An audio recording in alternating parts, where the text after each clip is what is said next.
Bom, terminamos o bloco anterior explicando a diferença entre atividade compatível, olha lá, vamos acompanhar juntos.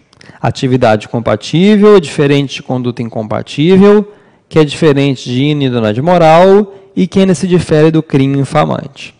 Vimos que a atividade compatível é uma expressão que está ligada à vida profissional, né? Demos até um exemplo. Um policial militar faz faculdade de Direito, faz a prova da OAB, passa, mas não pode ser advogado, né? Porque ele exerce uma atividade compatível.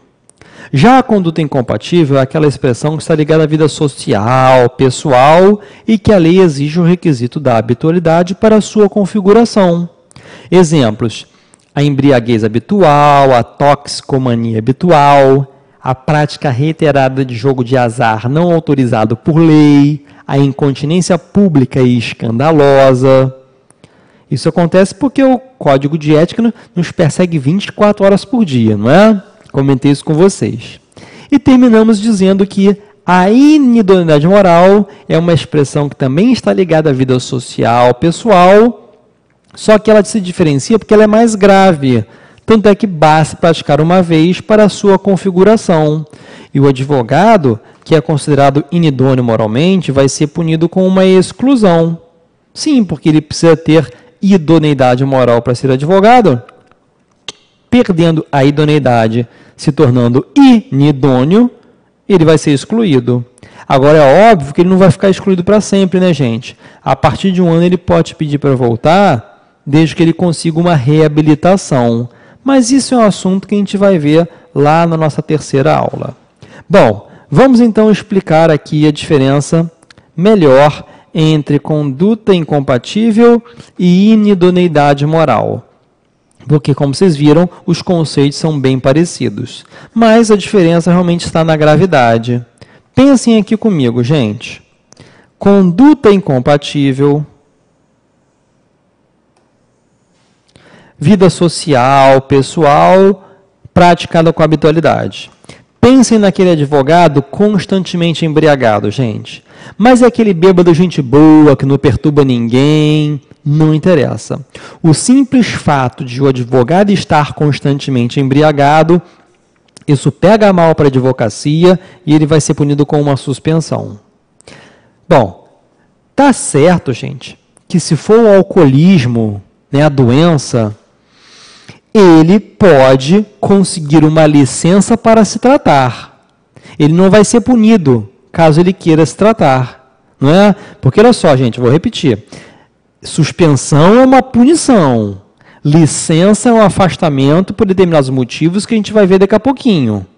Nós estamos estudando aqui a conduta incompatível gera a suspensão, que é uma punição por embriaguez habitual. Se for a doença, o alcoolismo, ele até pode pedir uma licença para se tratar. Agora, se ele não quiser se tratar e ao bem realmente verificar que ele está habitualmente embriagado, vai puni-lo com uma suspensão. Certo? Muito bem.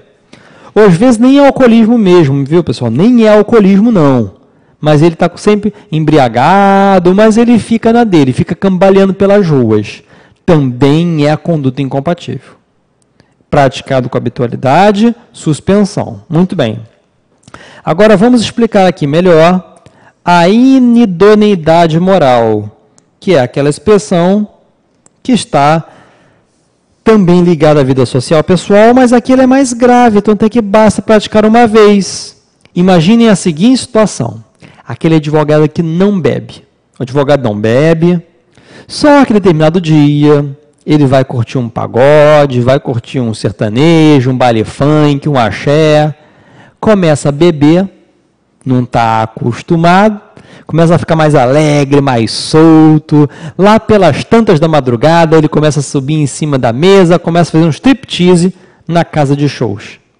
Alguém filma e coloca no YouTube a dancinha do advogado doidão, né? O advogado embriagado, dançando lá, fazendo um striptease, vira o clube das mulheres, o advogado só de tanguinha. Gente, e como o vídeo mais acessado da semana no YouTube, vai aparecer nesses programas de televisão de domingo, não é? Porque é assim, não é? A bobagem da semana do YouTube vai aparecer nesses programas de televisão de domingo. Muito bem, gente. E o vídeo mais acessado da semana foi a dancinha do advogado doidão. Gente, foi a única vez. Mas olha a repercussão, olha a repercussão que isso tomou. Pode o advogado aqui ser considerado inidôneo moralmente. Pode. Nós vamos ver por quê. Bom, muita gente me pergunta por mensagem, por e-mail, pelo Facebook, então eu já respondo logo. Nós tivemos vários casos de advogadas que posaram nuas na Playboy. E o povo sempre pergunta, Paulo, isso é inidôneo moral ou não? Eu acho que não, mas deixa-me explicar aqui teoricamente, né? Bom, vamos imaginar a seguinte situação. Uma advogada processada porque posou nua na Playboy. Perfeito? Qualquer pessoa pode representar contra ela. Aliás, até a OAB de ofício pode fazer, gente, porque presta atenção. Lá no processo civil, lá no processo penal, lá no processo trabalho, a gente aprende que a jurisdição ela é inerte. Só que em âmbito administrativo, em âmbito disciplinar, não tem isso não. A própria autoridade administrativa pode iniciar um processo de ofício. Pois muito bem, vamos imaginar esse exemplo, que na verdade foi uma realidade, que advogadas que posaram nuas na Playboy. A OAB não fez nada contra elas. Ninguém de ofício, a OAB de ofício não iniciou nenhum processo. Agora, para a gente começar a inventar alguns exemplos, né, para começar a incrementar o nosso exemplo, vamos imaginar que uma ex-amiga dessa advogada que posou no Playboy, porque não tem disso, né, pessoal? Eu sempre comento aqui uma coisa que um professor aqui do portal Exame de Ordem falou. Ele diz que duas mulheres, né, porque mulher tem esse negócio de ex-amiga, não tem homem, não tem isso não. Homem briga, apanha, depois ainda vira melhor amigo. Mas esse professor amigo nosso aqui diz que mulher tem esse negócio de ser ex-amiga, né? Aliás, ele diz um negócio que eu acho muito engraçado. Ele diz que duas mulheres só são amigas de verdade quando juntas querem prejudicar a terceira. Maldade, né? Não concordo com o professor que ele disse não, né? Mas enfim, gente, vamos imaginar que uma ex-amiga dessa advogada que posou na Playboy tem achado isso um absurdo, né? Ela ficou com inveja, não sei por que motivo, mas foi lá a OAB e representou contra ela. Essa advogada que posou na Playboy irá sofrer um processo disciplinar na OAB, com direito à ampla defesa, com direito ao contraditório. Imaginem vocês, depois do processo estar prontinho para julgamento, e encaminham o processo para marcar, para designar dia para tal sessão de julgamento. Bom, no dia da sessão de julgamento, estarão todos aqueles conselheiros da OAB reunidos, todos analisando o processo. Vai ser o processo que vai mais ser estudado lá, né? Todo mundo vai querer estudar aquele processo, analisando as provas, né? Tem que analisar as provas junto aos autos. Se ele vai julgar, tem que analisar muito bem as provas, né? Mas enfim, gente, essa advogada, ela pode ou não ser considerada inidônea moralmente. Sabe por quê? Não sou eu, nem você quem vai decidir. Para a pessoa ser considerada inidônea moralmente, gente, daí vir a ser excluída, vou anotar aqui, ó, tem que ter o voto de 2/3 de todos os membros do conselho competente. Tá? Então, o que é inidoneidade moral para mim pode não ser para você, o que é para mim pode não ser para minha avó, ou vice-versa, não é verdade? Então, olha só, até aquele exemplo que eu dei para vocês, aquele exemplo bobo do advogado que estava bêbado num show, e aí começou a beber, começou a fazer um striptease, apareceu no YouTube e apareceu depois no programa de televisão de domingo. Né? Pode ou não ser considerado moralmente. para ser considerado inidôneo moralmente, 2/3 de todos os membros do conselho tende assim a entender.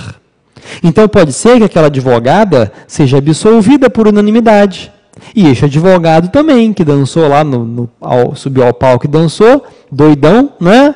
Pode ser que ele também seja absolvido, porque eles entendem, não, era aniversário dele, era festa fantasia, ou então ele não estava nu, ele estava de sunga, e não teve nada, ele não fez nenhum sinal obsceno. Não, isso não tem problema. Pode ser que eles entendam sim. Então preste atenção, para a sua prova, para alguém ser excluído por inidade moral, tem que ter o voto, tem que estar escrito isso, tem que ter o voto de 2/3 dos membros do conselho competente. Tá? Não se preocupe em querer decorar isso agora, porque na nossa terceira aula, quando eu for falar sobre infrações e sanções disciplinares, eu vou ensinar um macete para vocês sobre isso. Tá? É o macete do Frick-Fick. Para quem já conhece, né? Para quem está revisando, Frick-Fick, gente, é aquele assunto que sempre cai. O advogado comete tal infração disciplinar. Qual a punição? Censura, suspensão, exclusão, multa. Vocês teriam que decorar mais de 100 hipóteses. Só que eu vou ensiná-las um macete que com 7 letras vocês vão acertar qualquer questão que vier sobre esse assunto. É o macete do Frick-Fick. Perfeito? Mas é lá para a terceira aula. Por enquanto, vamos aprender aqui os conceitos. E ainda nos resta falar, aqui, do crime infamante. O crime infamante, turma, como o próprio nome já diz, não é qualquer crime, né? Mas aquele que causa a má fama. Daí o termo infamante. Bom, não é qualquer crime que vai gerar consequências para o advogado lá na OAB. Imagine a seguinte situação. O advogado, dirigindo seu carro, atropela e mata alguém. Isso é infamante para a advocacia? As pessoas vão começar a falar mal dos advogados por causa disso?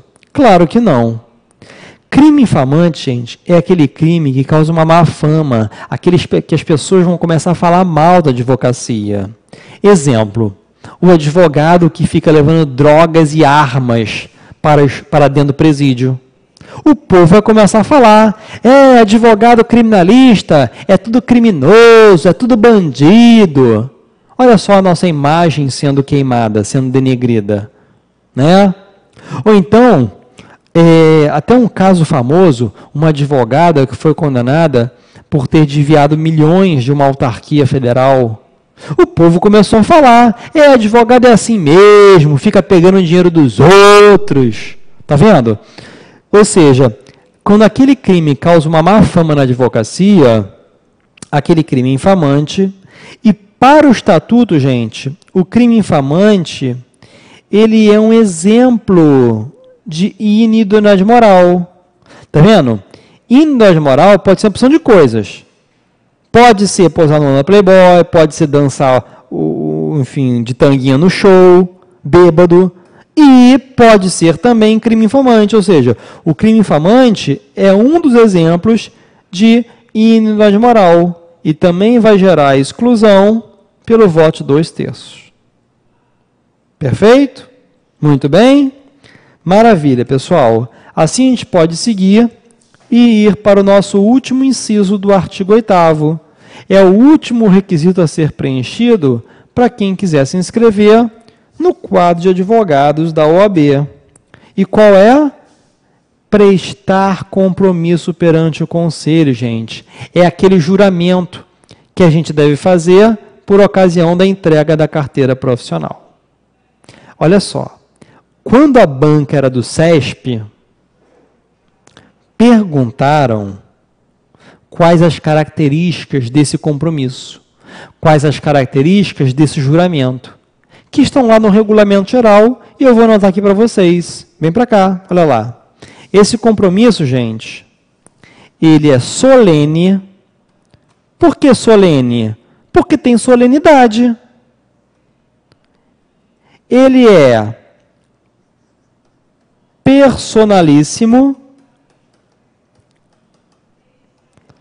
Portanto, ele é indelegável. Ou seja, se ele é personalíssimo e indelegável, você não pode pedir para ninguém jurar para você. Também, né, gente, depois de estudar tanto para passar na prova da OAB, você vai pedir alguém para pegar sua carteira e fazer o juramento? Mas de jeito nenhum. Será você pessoalmente. Ah, Paulo, mas se eu estiver viajando, espera voltar de viagem. Ah, mas se fulano estiver doente, espera melhorar. Gente, para pegar a carteira da OAB tem que fazer o juramento pessoalmente. Perfeito?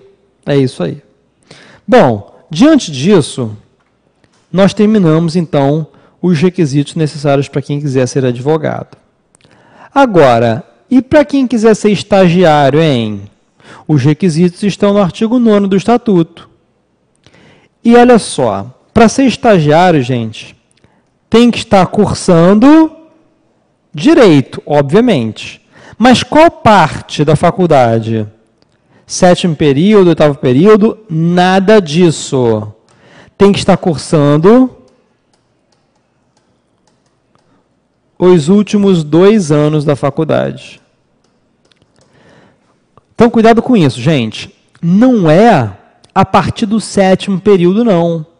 Porque, olha só, é a partir dos últimos 2 anos. De fato, se a faculdade tiver 10 períodos, é a partir do 7º. Se a faculdade tiver 11, se a faculdade tiver 10 períodos, é a partir do 7º. Se a faculdade tiver 11 períodos, é a partir do 8º. Se a faculdade tiver 12 períodos, é a partir do 9º. Então, para evitar problema, siga a letra da lei na hora da sua prova. Para fazer a inscrição no quadro de estagiários, tem que estar cursando os últimos 2 anos da faculdade de Direito. Ou o bacharel, gente, olha só, hein, presta atenção. O bacharel que nunca se inscreveu como estagiário, se ele quiser ser estagiário depois de formado, ele pode sim. O bacharel em Direito pode se inscrever no quadro de estagiários da OAB. Agora, em qualquer caso, para ser estagiário, tem que provar que já tem um estágio garantido. Ou seja, tem que levar uma declaração de que já tem um estágio. Seja no escritório modelo da faculdade, ou algum escritório credenciado à OAB, ou departamento jurídico de uma empresa que também seja credenciado à OAB. Agora, tem mais, hein? Para ser estagiário, tem que preencher alguns requisitos do artigo 8º do Estatuto. Sim, aqueles que nós estudamos ainda há pouco para os advogados. Aí eu estou apagando aqui, ó, porque você vai me ajudar a fazer isso. Olha lá. Vamos juntos aqui, ó. Desses 7, quais precisam ser preenchidos para quem quiser ser estagiário? Então vamos lá. Capacidade civil precisa? Estagiário? Precisa. Diploma precisa? Diploma não, gente. Diploma só para quem quiser ser advogado. Então precisa do inciso 1º, que é a capacidade civil. 3. Título de editor e quitação do serviço militar, se brasileiro? Também precisa. Aprovação no exame de ordem? Não, não precisa não. Não exercer atividade compatível? Também, minha gente, também. Isso aqui já caiu 2 vezes na prova. Olha só. Um policial militar faz faculdade de Direito. Chegando aos últimos 2 anos da faculdade, ele quer se inscrever no quadro de estagiários. Será que ele pode? Não pode, não. Tanto para ser advogado quanto para ser estagiário, a pessoa não pode estar exercendo atividade incompatível com a advocacia. Olha, teve uma outra questão que foi a seguinte. O pai, oficial do Exército, começou a fazer direito junto com o seu filho. Chegando aos últimos 2 anos, o filho se inscreveu no quadro de estagiários da OAB. O pai não podia, porque o pai exercia uma atividade incompatível com a advocacia. Ele era militar. E nos termos do artigo 28, nós vamos ver daqui a pouquinho, que os militares das Forças Armadas também não podem exercer a advocacia, né? O militar exerce uma atividade incompatível. Tá? Muito bem, então vamos ver como é que está aqui a nossa lista. Olha, para ser estagiário tem que ter capacidade civil, título de eleitor e quitação do serviço militar brasileiro, não exercer atividade compatível com a advocacia. E idoneidade moral precisa? Também, gente, para ser estagiário tem que ter idoneidade moral. Estagiário não pode ficar bebendo por aí, não. Né? Bom, eventualmente pode, né? Não pode dar vexame nem fazer nada para não ter problema. Né? Mas para ser estagiário precisa também ter idoneidade moral. E depois, por último, precisa ou não precisa? Para ser estagiário precisa prestar compromisso perante o conselho? Também, gente. Talvez alguns de vocês fiquem em dúvida, porque tem alguns conselhos sessionais da OAB que não estão exigindo mais. Quem quiser ser estagiário, vai lá e pega a sua carteira no balcão e assina, dá o recibo de que pegou. Bom, mas para a sua prova, você não vai marcar o que é na prática, né? Você vai marcar o que está na lei. Então, para ser estagiário, tem que fazer o juramento também, pessoalmente, tá? Prova, gente, temos que buscar ao máximo a letra da lei, não é verdade? Obviamente, eventualmente uma súmula, né? Enfim, uma jurisprudência, mas enquanto puder focar na letra da lei é melhor. É aquele negócio, né, gente? Existe o mundo real, é o que acontece na prática. Existe o mundo virtual, é o nosso aqui, ó, aula online, né? E existe o mundo edital. Na sua prova você vai marcar o que está no edital. Né? Enfim, se diz que cai estatuto, regulamento geral e código de ética, marque o que está lá. Perfeito? Gente, encerramos então a primeira parte do nosso programa. Vejam que nas nossas aulas, nós vamos fazer um passeio, gente, por todos os pontos da matéria. Então, assistindo a essas 4 aulas, seguindo as minhas dicas, inclusive de leitura do Estatuto, Regulamento Geral e Código de Ética, eu tenho certeza que você vai acertar todas as questões de ética. Tá bom? Vamos ver aqui então qual é o próximo assunto. Olha lá. Tipos de inscrição. Tipos de inscrição. Meus amigos, o Estatuto prevê 3 tipos de inscrição para advogados. Nós temos a inscrição principal, temos a inscrição suplementar e ainda temos a inscrição por transferência. Tá? Esses 3 tipos de inscrição, elas são válidas somente para os advogados, pessoal. Porque o estagiário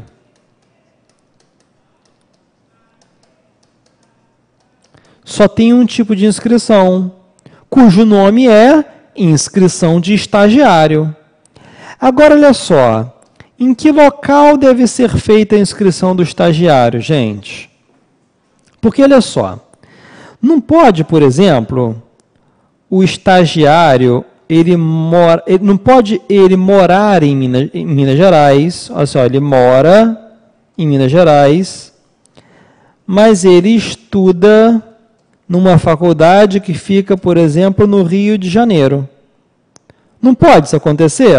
Perfeito. Aliás, tem lugar ali em Minas Gerais, né, que é só atravessar a rua e já está no Rio de Janeiro.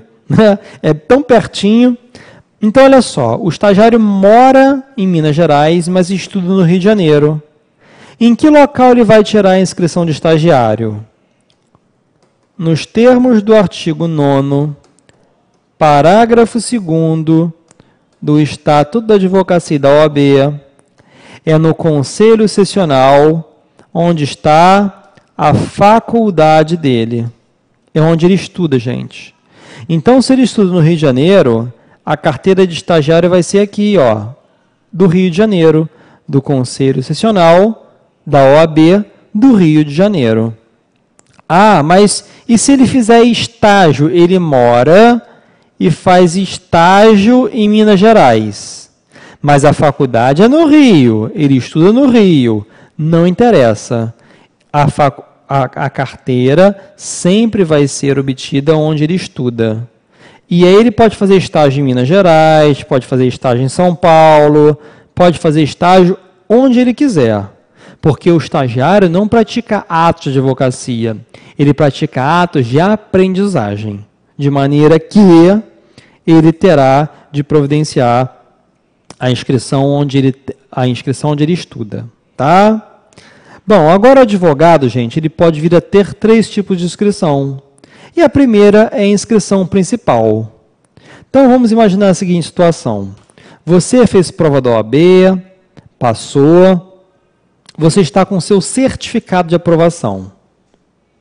Você vai dar entrada na sua carteira principal, onde, gente? Pode ser em qualquer estado, desde que você afirme que você lá vai exercer advocacia. Tá? Então, por exemplo, você que é de Pernambuco, fez a prova da OAB no estado de Pernambuco, mas você quer ser advogado no Acre. Você vai pegar seu certificado de aprovação, vai levar para o Acre e lá você vai se inscrever. Tá vendo? Então, olha só. A inscrição principal do advogado deve ser feita no Conselho Sessional, em cujo território pretende estabelecer o seu domicílio profissional. Tá vendo? Agora, o que é domicílio profissional? O parágrafo 1º explica. Considera-se domicílio profissional a sede principal da atividade de advocacia, ou seja, onde ele vai querer advogar. Prevalecendo na dúvida, o domicílio da pessoa física do advogado. Ou seja, a regra é a de que ele faça onde ele tem o domicílio profissional, onde ele vai querer advogar.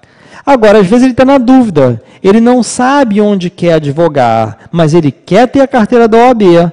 Na dúvida, aí ele faz onde ele está morando mesmo, o domicílio civil, que é o domicílio da pessoa física.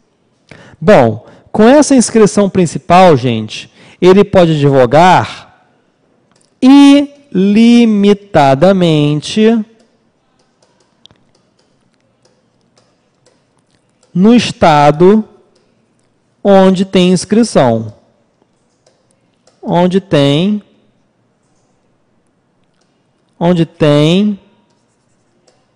inscrição. Nossa, escrevi agora em japonês, hein, gente? Alfabeto japonês aqui, hein? Professor poliglota é assim, né? Eu falo tantas línguas que às vezes sem querer eu escrevo em japonês, né? Brincadeira, pessoal, vem para cá. Ilimitadamente no estado onde tem inscrição principal. Agora, ele pode advogar eventualmente, limitadamente, em qualquer outro estado. Agora, se ele passar a advogar com habitualidade em outro estado, ele terá que providenciar uma outra inscrição, cujo nome é suplementar. Inclusive, vai ter que pagar outra anuidade.